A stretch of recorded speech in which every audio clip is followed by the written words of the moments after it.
ketika mengaji ada kitab yang namanya kitab Syamsul Ma'arif Kubro. Di situ juga ada kitab Al-Awfaq.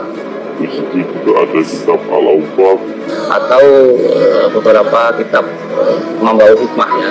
Yang saya muliakan, saya ingin menanyakan, pernah musannif dari kitab Al-Awfaq. Kitab tersebut tertulis musannifnya adalah Muhammad Ghazali. Apakah yang dimaksud adalah Imam Ghazali, Hujjatul Islam?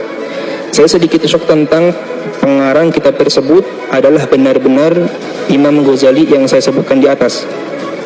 Sebab di dalam kitab tersebut ada yang mengajarkan tentang tata cara dan syarat-syarat untuk berbuat jahat kepada seseorang. Misalnya, cara untuk meneluh, menyantet orang.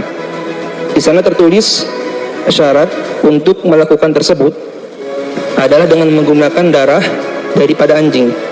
Mohon penjelasannya dari Buya. Mohon maaf bila ada perkataan yang tidak berkenan. Di kalangan santri namanya kitab Awfaq. Di situ adalah kitab di situ untuk macam-macam amalan agar bisa begini begitu. Dan kitab itu dinisbatkan kepada Imam Ghazali. Ulama yang kenal Imam Ghazali semua mengatakan itu dusta. Kalau kitab itu dinisbatkan dari Imam Ghazali adalah bohong, karena ada syariat jelas. Imam Ghazali ahli syariat. Sementara dalam kitab Awfaq banyak keanehan-keanehan. Bukan keanehan yang sekedar disebut, bahkan ada kalau punya nama Nabi taruh di paha misalnya. Ini kan merendahkan. Nggak mungkin Imam Ghazali mengajarkan seperti itu. Jadi kitab Awfaq dan sepadannya kadang dinisbatkan pada ulama besar karena menjual agar memakai numpang di namanya. Dan itu dusta atas nama Imam Ghazali. Tidak pernah ada, dan jangan dibaca kitab Awfaq. Karena banyak pelanggaran-pelanggaran syariat di dalamnya. Awfaq. Jadi jangan dibaca, namanya kitab Awfaq, di situ banyak wifik-wifik.